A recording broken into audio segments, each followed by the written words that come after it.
አንገቱን በሚያሳዝን ሁኔታ ቀንጥሶ ጥሏል። በጣም ያሳዝናል። እጅግ በጣም ነው ቀስም የሚሰብረው። ለእናት ለአባት፣ ለእህት፣ ወንድም፣ ለአክስት፣ አጎት፣ ለጎረቤት አይደለም ለሰማው ሰው በሙሉ ድፍን አገሪቷን ያስለቀሰና ብዙዎችን ያስቆጣ እጅግ በጣም አሳዛኝ ጭካኔ ጥግ አገራችን ላይ እየተካሄደ ያለውን ጭካኔ የሚያሳይ ነገር ነው። ምንድን ነው የተፈጠረው የሚለውን ሁላችሁም እስከ መጨረሻው ድረስ አድምጡ እባካችሁ። ሁላችሁም ለዚህ ልጅ ፍትህ ጠይቁ። በጣም ነው የሚያሳዝነው። በማንም ላይ በዚህ ልጅ ላይ የደረሰው ነገር በማንም ላይ አይድረስ። እጅግ በጣም ነው የሚያሳዝነው። እውነት ሀገራችን ላይ ስጋ ለብሰው ልብስ ለብሰው የሚንቀሳቀሱ ሰዎች ሁሉ ሰው አይደሉም። በቃ ሁላችንም ልንጠነቀቅ ይገባል። እጅግ በጣም ነው የሚያሳዝነው። ይህን ቪዲዮ ሁላችሁም ላይክ በማድረግ ጀምሩ። የሰው ዘር የሆናችሁ በሙሉ የሰው ሀዘን የሚያሳዝናችሁ እንደዚህ አይነት ድርጊት የምትቆጡ በእንደዚህ አይነት ድርጊት የማታበረታቱ ሰዎች በላይክ ጀምሩት። ሁላችንም ፍትህ ልንጠይቅ ይገባል። ፍትህ ለመጠየቅ ግዴታ የሚዲያ አካል መሆን አይጠበቅብንም። በኮሜንትም በተለያዩ ነገሮች ፍትህ መጠየቅ አለብን። መንግስት ለዚህ ልጅ ፍትህ መስጠት አለበት። ሀገራችን ላይ በጣም ብዙ ነገሮች እየተደረጉ አይተናል። ፍትህ ግን አላየንም። የዚህ ልጅ ግን እጅግ በጣም ነው የሚያሳዝነው ማለት ነው። ሰላምም አላልኳችሁም። ሰላም ሰላም፣ እንዴት ናችሁ ውድ የተከበራችሁ ቤተሰቦቼ?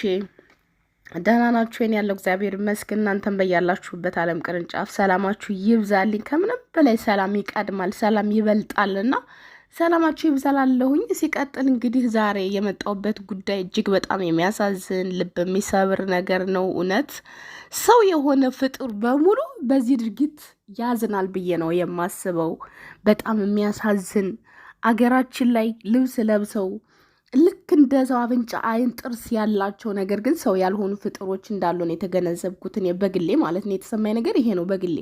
በጣም ነው የሚያሳዝነው። ምንድን ነው የተካሄደው? እንግዲህ ይሄ በምስሉ ላይ የምታዩት ህፃን ልጅ የ16 ዓመት ልጅ ነው። ከጓደኞቹ ጋር እየተጫወተ እየተሯሯጠ ባለበት በጠራራ ፀሐይ በአደባባይ እንግዲህ ጸቡ ከ43 ዓመት በፊት የነበረ ነው። በቤተሰብ የመጣ ጸብ ነው። ይህንን እንግዲህ ወላጅ አባቱን ማግኘት ሲያቅታቸው በጣም በተደጋጋሚ ሲከታተሉ ነበር ብሏል። ወላጅ አባት እንግዲህ እሱን ሲከታተሉ እሱን እንደ ፍላጎታቸው ማግኘት ስላልቻሉ ይህንን የ16 ዓመት ልጅ እንግዲህ የእሱ ልጅ ስለሆነ በጠራራ ፀሐይ አደባባይ ላይ ሰው ባለበት ቀን ለቀን ነው በገጀራ አንገቱን የቆረጡት ማለት ነው። ይሄ ነው እንግዲህ የሆነው ነገር። እኔ እንጃ፣ እኔ እውነት እንደዚህ ለማለት ራሱ ቃልን የለኝም። በቃ ሀገራችን ላይ እየተካሄደ ያለው ነገር በጣም ነው የሚያሳዝነው። የማንም ቤተሰብ መጎዳት የለበትም። አው ተጎድቶ ሊሆን ይችላል፣ ከ43 ዓመት ምናምን በፊት ተጎድቶ ሊሆን ይችላል። ነገር ግን ይሄ ምስኪን ልጅ ምንም የማያውቅ ጨቅላ ልጅ ይሄን ታሪክ አያውቅም ይሆናል እሱ ከነ መፈጠሩ ምንም የማያውቀውን ነገር። እውነት እኮ በጣም የሚያሳዝን ድርጊት እኮ ነው። እውነት በጥልቀት ስናስበው የእንስሳ በግ፣ ከብት እንደውም አለማለታቸው እንጂ ከከብት ይሻላል ብዬ አላስብም። ሰው እንደዚህ ህፃን ልጅ የሚበቀል ምንም የማያውቅ ንጹህ ልጅ ያጠፉ ሰዎች በአንድም በሌላ ሰው ሊጋጭ ይችላል፣ ሊጣላ ይችላል፣ ብዙ ነገር ሊደራረስ ይችላል። ነገር ግን ከኋላ የመጡ ምንም የማያውቁ ልጆች ላይ እንደዚህ አይነት ድርጊት ለሰሚው እኮ ይዘገነናል። እንዴ ሰው እኮ ስለዘገነነ ነው እንደዚህ አደባባይ ግልብጥ ብሎ የወጣው። ሀገሪቷ በሚባል ደረጃ እንደምታዩት አደባባይ ነው ያለው በአሁን ሰዓት ማለት ነው። ፍትህ እየጠየቀ ነው ለዚህ ልጅ ያለው መንግስት ፍትህ እንዲሰጥ ይፈልጋል ሁሉም ሰው። ለምን ድርጊቱን ሲሰሙ ስለዘገነናቸው ስላዘኑ የሆነው ነገር በጣም ስለሚያሳዝን እንግዲህ የህዝብ ማዕበል አደባባይ ወጥቶ የመንግስት ያለ ፍትህ እየጠየቀ ይገኛል ሌት ተቀን። መንግስት ግን እስካሁን ድረስ የሰጠው ምላሽ የለም። በጣም ያሳዝናል። አንድ አገራችን ላይ መንግስት አለን ብለን መርጠናል። መንግስት እንዳለ ነው የምናውቀው። ነገር ግን እንደዚህ አይነት ድርጊት ሲፈጸም ፍትህ ካልተገኘ፣ ፍትህ ካልተሰጠ ተላለቁ እንደማለት ነው ብዬ ነው የማስበው እኔ በግሌ ማለት ነው። ሌላ ነገር ምን አለ ታዲያ? እንዴት የተበደለ አካል ፍትህ ካላገኘ እነዚህን የመሳሰሉ ልጆች ምንም በማያውቁት ነገር ምን እንደተፈጠረ ከ40 ምናምን ዓመት በፊት የተፈጠረ ታሪክ በማያውቁት ነገር እኔ እኮ ገና እኮ ያልወለድኩት ልጅ እኮ በሰራው ስራ ይቀጣል እንደማለት እኮ ነው። እውነት ከብት ነን እኛ ሁላችንም፣ በእውነት ከብቶች። ይሄ ድርጊት ደግሞ ምንድነው? ሁላችንም በምላሳችን የምናመጣው ጣጣ ነው። እንትና እንደዚህ አድርጎ እኮ ለምንድን ነው ወንድ ልጅ አይደለህ እንዴ? እንደዚህ አይደለህ እንዴ? በአገራችን እናውቃለን። ማንኛውም ሰው ደሙን ያልተወጣ ሰው በጣም ትችት ይበዛበታል፣ ይናቃል። በቃ አቅም እንደሌለው ነው የሚታየው። መበቀል እንዳለበት ነው ሁሉም ሰው፣ ጎረቤት፣ ዘመድ ምናምን። ምን ነው እገሌ እንደዚህ አድርሶብህ ረስተኸው ነው? ለምንድን ነው እንደዚህ? እገሌ እኮ ወንድ ልጅ አልወለደም። አይ ቢሞት ይሻለው ነበር፣ እንደው ዛፍ ቢተክል ነበር የሚሻለው ሁላ እስከመባል ድረስ ይደርሳል። ልክ እኛ እንደዚህ ባፋችን የምንናገረው ነገር ለብዙ ሰው ሐዘን፣ ለብዙ ሰው መሰበር ምክንያቶች ነን።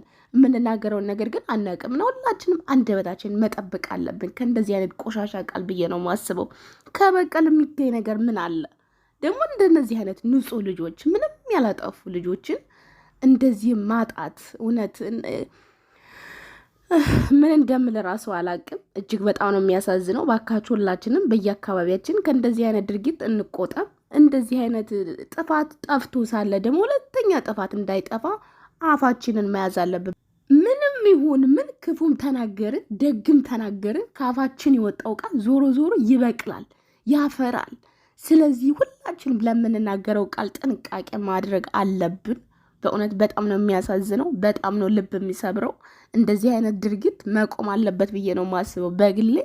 ዘረኝነትም ሆነ እንደዚህ በቀል ለረጅም ዓመት የቆየ በቀል፣ እርስ በርስ መበቃቀል መቆም አለበት። ምንም ጥቅም የለውም።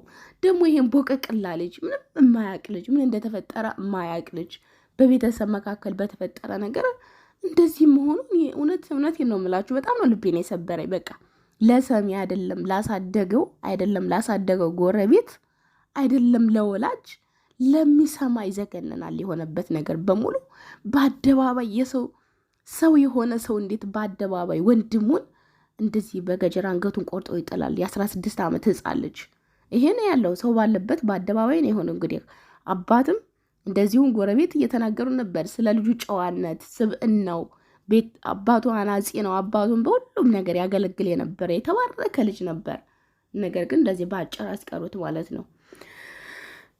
እጅግ በጣም ነው የሚያሳዝነው። ይሄ ሁሉ ነገር ሆኖ ግን አገራችን ላይ ፍትህ የሚባል ነገር የለም። አሁን ይሄ ልጅ በ6 ወር አሁንም በ5 ወር በዋስ ይፈታል፣ በነፃነት ይኖራል። ቤተሰብ በብዙ ስቃይ ውስጥ ይቀጥላል አሁንም። እና ሀገራችን ላይ ግን ፍትህ ለምንድን ነው የማይሰጠው? ለምንድን ነው እንደዚህ አይነት ግልጽ የሆነ ነገር ተፈጥሮ ተድበስብሶ በገንዘብ በተለያዩ ነገሮች የሚቀረው? በጣም እኮ ነው የሚያቃጥለው እውነት። አንዳንድ ጊዜ ግን ይህን ነገር ስታስቡ አንጀትን በቀል መኖር አለበት ወላ እስከማል ድረስ አስባለሁ በእውነት። አሁን የልጅ አያሳዝን? ይሄን ድርጊት ተፈጽሞ ተድበስብሶ ምንም እንዳልተፈጠረ ፍትህ ሳይገኝ ሲቀር ያቃጥላል እውነት። በቃ አንድም ሰው ራሱ ባይሆን አይቅር የምትሉበት ሁኔታ ነው ያለውና እጅግ በጣም ነው የሚያሳዝነው። እንደው መንግስት ፍትህ ቢሰጥ ለዚህ ልጅ እኔ በጣም ደስ ይለኛል በእውነት። ልጁ አይመለስም፣ ግን ቤተሰብ እናትና አባት የተወሰነ ነገር ይጽናናሉ ብዬ አስባለሁኝ። አገር ይጽናናል። የዚህ ልጅ አሟሟት የሰሙ የሰፈር ሰዎች ይጽናናሉ። ይሄ ሁሉ ሰው አደባባይ የወጣው በልጁ ሁኔታ ስላዘኑ ነው። በጣም ያሳዝናል። ሰው የሆነ ፍጡር በሙሉ ለዚህ ልጅ ፍትህ መጠየቅ አለበት። ይሄ ድርጊት በሀገራችን ላይ ድጋሚ መፈጠር የለበትም። በዚህ ልጅ መብቃት አለበት። እንደሆነ ቆሻሻ እንደው ሼም የሚባል ነገር እኮ ላለ በአደባባይ እንደው በጣም እኮ እኔ እንጃ ምን እየተካሄደ ነው። በቃ ህግ እንደሌለ አወቁ። የልብ ልብ ተሰማቸው። ሁሉም የፈለገውን ነገር ያደርጋል። በጣም የሚያሳዝነው ነገር ፍትህ፣ ይህ ሁሉ ህዝብ ፍትህ እያለ ሰው ፍትህ እየፈለገ መንግስት ሆይ ፍርድ ስጠኝ እያለ እንደ ሰውኛ መቼም ሰው ፍርድ ይፈልጋል ከምድር አካልና ሰሚ አካል የለም። በጣም ያሳዝነው ነገር ይሄ ነው። በቃ ለብዙ ሰዎች ፍትህ ጠይቀናል። ፍትህ ግን ሲሰጥ አላየውም እኔ በግሌ ማለት ነው። እና ይሄ ነገር እስከ መቼ ድረስ ነው የሚቀጥለው? ለምንስ ነው እኛ መንግስት መርጠን መንግስት ድምጻችንን የማይሰማበት ምክንያቱ ምን እንደሆነ ሊገባኝ አልቻለም። አሁንም ቢሆን ፍትህ ግን ለዚህ ልጅ ፍትህም ባይኖር ፍትህ ጠይቃለሁ እኔ በግሌ ማለት ነው። ፍትህ በጣም ያሳዝናል፣ ልብ ይሰብራል በእውነት። ሰው ፍትህ ይጠይቃል። መቼም ፍትህ ስለፈለገ ነው ሰው ሁሉ ፍትህ የሚጠይቀው። ግን የሚመለከተው አካል ለምን ፍትህ እንደማይሰጥ ግራ ነው የሚገባኝ እውነት። በጣም ነው የሚያሳዝነው። ፍትህ ቢሰጥ እኮ ሌላው ሰው ይፈራል። ሌላ ነገር ለማድረግ መንግስት አለ ቀጣል ብሎ ያስባል። ግን አሁን ቅጣት ስለሌለ ትክክለኛ ፍርድ ስለሌለ ሰው ሁሉ የፈለገውን ያቀደውን ያደርጋል። ምክንያቱም መንግስት የለም ብሎ ስለሚያምን ማለት ነው፣ ምንም እንደማይመጣበት ስለሚያውቅ እና በዚህ ሁኔታ እስከ መቼ ድረስ ነው የምንቀጥለው የሚለው ነገር እጅግ በጣም ነው የሚያሳዝነው። ሁላችንም ኢትዮጵያውያን እናሳዝናለን ሁላችንም። እና ትክክለኛ ፍርድ ቢሰጥ በጣም ደስ ይለኛል። ፍትህ ለዚህ ልጅ። ፈጣሪ ለቤተሰቦቹ መጽናናትን ይስጣቸው። እውነትን እንጃ ለነገሩ በምን ቃል ነው የሚጽናኑት መቼስ ይሄ ተጽናኑ የሚለው ቃል ብቻ ያጽናናቸዋል ብዬ አላስብም። ለሰው ማይቻለው ግን ለእግዚአብሔር ይቻላልና እግዚአብሔር ያጽናናቸው ነው የምለው። ያማል በጣም